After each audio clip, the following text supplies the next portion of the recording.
Hello everyone, स्वागत है आप सभी का एमएस कोचिंग फ्यूचर का एक और नए वीडियो में। यदि आप मैट्रिक का विद्यार्थी है और आपका बोर्ड परीक्षा 2025 में होने वाला है और 2025 में आपका साइंस का पेपर 21 फरवरी के होने जा रहा है, तो बिल्कुल आप तैयार हो जाइए, क्योंकि इस वीडियो में हम साइंस के वैसे 1 से 80 वस्तुनिष्ठ प्रश्न बताएंगे जिसमें से आप 40 प्रश्नों का उत्तर ओएमआर शीट में जाकर सीधे एग्जाम में दे सकते हैं। यानी बता दे तो यह प्रश्न जो भी है बिल्कुल पूरे किताब का निचोड़ प्रश्न है, क्योंकि इस वीडियो के माध्यम से आपको 1 से 80 प्रश्न जो देखने के लिए मिलेगा वह बिल्कुल सभी किताब का यानी सभी साइंसों का मिलाकर इस वीडियो में बनाया गया है। जितने इंपॉर्टेंट क्वेश्चन है वो सारे इंपॉर्टेंट क्वेश्चन को इस वीडियो में हम रखे हैं और यह वीडियो आपको शाम 6 बजे के देखने के लिए मिलेगा।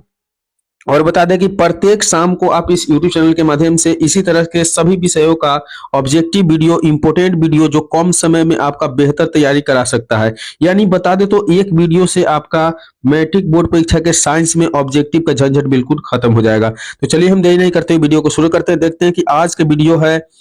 इसका पहला प्रश्न दिया हुआ है कि एक एंगस्ट्रम का मान होता है, तो एक एंगस्ट्रम का मान क्या होता है? तो ऑप्शन ए यानी 10 के पावर 10 मीटर बिल्कुल जो है ऑप्शन ए बिल्कुल सही उत्तर है। आपको बता दें कि आपको एग्जाम में 80 प्रश्न मिलेगा, जिसमें से 40 प्रश्न का ही जवाब देना है और वो भी ओएमआर शीट में। बिल्कुल 40 कोई भी बना लीजिए और 40 को छोड़ दीजिए। तो एक एक प्रश्न को समझकर आप याद कर लीजिएगा, तो बिल्कुल यही प्रश्न आने वाला है, क्योंकि बिल्कुल इंपोर्टेंट प्रश्न है। दोनों प्रश्न की विद्युत बल्ब में फिलामेंट तार बना होता है, तो विद्युत बल्ब का जो फिलामेंट का तार होता है वह टंगस्टन के बना होता है, इसलिए डी सही है। कभी कभी पूछा जाता है कि विद्युत बल्ब में कौन सी गैस भरी जाती है, तो याद रखना है कि निष्क्रिय गैस भरी जाती है। अगली प्रश्न 3 नंबर प्रश्न बिल्कुल इंपोर्टेंट प्रश्न है, एक से एक प्रश्न है, चुना हुआ प्रश्न है। बिल्कुल आप लोग कोशिश करें कि वीडियो को अंत तक देखें। तो 3 नंबर प्रश्न दिया हुआ है कि शक्ति का एसआई मात्रक होता है। एसआई मात्रक यानी विद्युत धारा से भी एक प्रश्न निश्चित रूप से एसआई मात्रक वाले पूछे जाते हैं। तो विद्युत शक्ति का एसआई मात्रक जो होता है वो वाट होता है, यानी इसे हम डब्ल्यू से भी सूचित करते हैं, इसलिए ऑप्शन डी बिल्कुल सही उत्तर है। तो याद रखना है कि विद्युत शक्ति का एसआई मात्रक जो होता है बिल्कुल वाट होता है, ऑप्शन डी बिल्कुल सही उत्तर है। अगले प्रश्न 4 नंबर प्रश्न दिया हुआ है कि श्वेत रंग कितने रंगों के मेल से बना होता है? श्वेत रंग जो इंद्रधनुष होते हैं, यानी श्वेत रंग 7 रंगों के मेल से बना होता है, जिसको हम विबजियोर के द्वारा दर्शाते हैं। आप लोग पढ़े होइएगा, तो इसलिए ऑप्शन डी बिल्कुल सही उत्तर है। अगले प्रश्न 5 नंबर प्रश्न दिया हुआ है कि निकट दृष्टि दोष वाले व्यक्ति के चश्मे में होता है।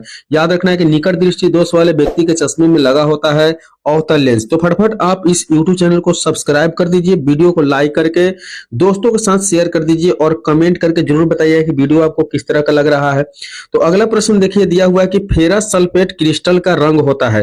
फेरस सल्फेट क्रिस्टल का रंग कैसा होता है? याद रखना है कि हरा होता है, ऑप्शन बी बिल्कुल इसका सही उत्तर हो जाएगा। अगली प्रश्न यानी 7 नंबर प्रश्न दिया हुआ है कि ग्लूकोज का रासायनिक सूत्र होता है। याद रखना है कि ग्लूकोज का रासायनिक सूत्र C6H12O6, यानी बी ऑप्शन बिल्कुल सही उत्तर हो जाएगा। तो बिल्कुल चुना हुआ प्रश्न है, वीडियो को अंत तक देख कर जाए और बोर्ड परीक्षा में 40 ऑब्जेक्टिव को सही में सही करके आए। तो देखिए 8 नंबर प्रश्न दिया हुआ है कि साधारण ताप पर फास्फोरस का अणुसूत्र है। साधारण ताप पर फास्फोरस का अणुसूत्र होता है P4, ऑप्शन डी बिल्कुल सही उत्तर है। अगले प्रश्न की ओर बढ़ेंगे और 9 नंबर प्रश्न देखेंगे। दिया हुआ है स्टेनलेस स्टील मिश्र धातु है। स्टेनलेस स्टील मिश्र धातु किसका है? याद रखना है कि 9 नंबर प्रश्न का सही उत्तर ऑप्शन डी था टीन का। इसलिए याद रखना है एक एक प्रश्न को, क्योंकि इंपोर्टेंट प्रश्न चुना हुआ प्रश्न है। 10 नंबर प्रश्न देख रहे हैं, दिया हुआ है कि फ्लोरीन अपरूप है। फ्लोरीन अपरूप किसका होता है? याद रखना है कि इस प्रश्न का सही उत्तर सी, कार्बन का अपरूप फ्लोरीन होता है, इसलिए ऑप्शन सी बिल्कुल इसका सही उत्तर है। अगली प्रश्न 11 नंबर प्रश्न है कि मेंडलीफ ने अपने आवर्त सारणी में तत्वों को सजाया था। तो मेंडलीफ ने अपने आवर्त सारणी में तत्वों को बढ़ते क्रम में सजाया था। याद रखिएगा परमाणु द्रव्यमान के बढ़ते क्रम में। बिल्कुल 11 नंबर प्रश्न का सही उत्तर ऑप्शन बी हो जाएगा, यानी परमाणु द्रव्यमान के बढ़ते क्रम में। अगली प्रश्न दिया हुआ है 12 नंबर प्रश्न की नाइट्रोजन डाइऑक्साइड NO2 के धुएं का रंग होता है। तो याद रखना है कि 12 नंबर प्रश्न का सही उत्तर हो जाएगा भूरा, यानी नाइट्रोजन का जो डाइऑक्साइड, नाइट्रोजन डाइऑक्साइड का जो रंग होता है धुएं का, वो बिल्कुल भूरा होता है। ऑप्शन ए बिल्कुल इसका सही उत्तर है। अगले प्रश्न की ओर बढ़ते हैं। 13 नंबर प्रश्न दिया हुआ है कि मैग्नीशियम पाया जाता है, मैग्नीशियम पाया जाता है क्लोरोफिल में। याद रखना है कि मैग्नीशियम क्लोरोफिल में पाया जाता है। ऑप्शन ए बिल्कुल सही उत्तर है। एक से एक इंपॉर्टेंट प्रश्न है इस वीडियो में, बिल्कुल चुना हुआ प्रश्न है। वीडियो को अंत तक देखें क्योंकि इस वीडियो से पूरे प्रश्न आपके बोर्ड एग्जाम में आने वाले हैं। तो दिया हुआ है 14 नंबर प्रश्न की फूल में नर जनन अंग होता है। याद रखना है कि फूल में नर जनन जो अंग होता है वो पुंकेसर होता है। क्या होता है? पुंकेसर। ऑप्शन ए बिल्कुल सही उत्तर है। अगले प्रश्न की ओर बढ़ेंगे। 15 नंबर प्रश्न दिया हुआ है कि अंडाणु निषेचित होता है। अंडाणु कहाँ निषेचित होता है? याद रखना है कि इस प्रश्न का सही उत्तर हो जाएगा फेलोपियन नलिका में, यानी ऑप्शन सी। अंडाणु निषेचित होती है फेलोपियन नलिका में। ऑप्शन सी बिल्कुल इसका सही उत्तर है। अगली प्रश्न दिया हुआ है 16 नंबर प्रश्न की भोजन का पाचन किस प्रकार की अभिक्रिया है। तो याद रखना है कि भोजन के पाचन एक प्रकार के उपचयन अभिक्रिया होती है। ऑप्शन ए बिल्कुल इसका सही उत्तर है। अगली प्रश्न 17 नंबर प्रश्न दिया हुआ है कि उभयलिंग जीव है। उभयलिंग जीव कौन है? याद रखना है कि केचुआ उभयलिंग जीव होता है, इसलिए ऑप्शन ए बिल्कुल इसका सही उत्तर है। अगली प्रश्न देखेंगे। दिया हुआ है कि पृथ्वी पर ऊर्जा का मुख्य स्रोत क्या है। तो 18 नंबर प्रश्न में पूछा जा रहा है कि पृथ्वी पर ऊर्जा का मुख्य स्रोत क्या है। याद रखना है कि सूर्य जो होता है पृथ्वी पर ऊर्जा का मुख्य स्रोत है। ऑप्शन बी इसका बिल्कुल सही उत्तर है। अगली प्रश्न 19 नंबर प्रश्न दिया हुआ है कि वृक्क का संरचनात्मक एवं क्रियात्मक इकाई को क्या कहते हैं। तो वृक्क की संरचनात्मक एवं क्रियात्मक इकाई को कहा जाता है नेफ्रॉन, इसलिए याद रखना ऑप्शन डी बिल्कुल इसका सही उत्तर नेफ्रॉन होगा। अगले प्रश्न 20 नंबर प्रश्न दिया हुआ है कि एक कोशिकीय शैवाल में जल का परिवहन द्वारा होता है।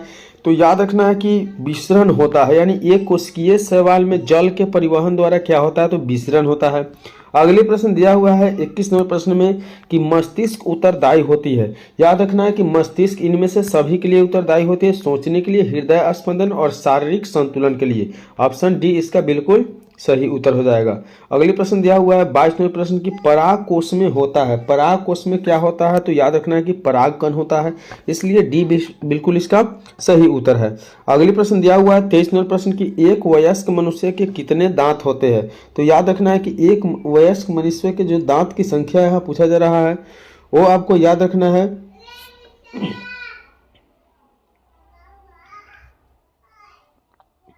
32, यानी ऑप्शन सी, यानी ऑप्शन सी जो है बिल्कुल सही उत्तर 32 है। एक वयस्क मनुष्य में कितने दांत होते हैं? तो 32 होते हैं। अगली प्रश्न दिया हुआ है 24 नंबर प्रश्न में कि बैटरी से किस प्रकार की धारा निकलती है, यानी बैटरी से किस प्रकार की धारा निकलती है? तो दिष्ट धारा। ऑप्शन ए बिल्कुल इसका सही उत्तर है। अगली प्रश्न 25 नंबर प्रश्न दिया हुआ है कि विभवांतर का एसआई मात्रक क्या है। याद रखना है कि विभवांतर का एसआई मात्रक वोल्ट होता है, इसलिए ऑप्शन ए इसका बिल्कुल सही उत्तर है। अगले प्रश्न की ओर बढ़ेंगे। 26 नंबर प्रश्न दिया हुआ है कि एक वोल्ट कहलाता है, एक वोल्ट कहलाता है 1 जूलम बटा कूलम, यानी 1 जूल बटा कूलम, 1 जूल बटा कूलम। ठीक है। अगले प्रश्न की ओर बढ़ते हैं। 27वां प्रश्न देखते हैं। दिया हुआ है कि श्वसन किस प्रकार की रासायनिक अभिक्रिया है। तो श्वसन आपका ऊष्माक्षेपी रासायनिक अभिक्रिया है, सी बिल्कुल इसका सही उत्तर हो जाएगा। अगले प्रश्न दिया हुआ है 28वें प्रश्न की कौन विद्युत का सर्वोच्चम सुचालक है। कौन जो है विद्युत का सर्वोच्चम सुचालक है।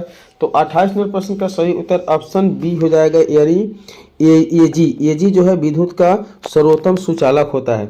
अगले प्रश्न की ओर बढ़ेंगे। अगले प्रश्न दिया हुआ है 29 नंबर प्रश्न, आवर्त सारणी के उदग्र स्तंभों को कहा जाता है। याद रखना है कि आवर्त सारणी के उदग्र स्तंभों को वर्ग कहा जाता है, इसलिए ऑप्शन ए बिल्कुल इसका सही उत्तर है। अगले प्रश्न की ओर बढ़ेंगे। 30 नंबर प्रश्न दिया हुआ है कि निम्नलिखित में कौन उपधातु है। तो उपधातु पूछा जा रहा है, तो एसबी आपका उपधातु हो जाएगा। ऑप्शन डी बिल्कुल इसका सही उत्तर।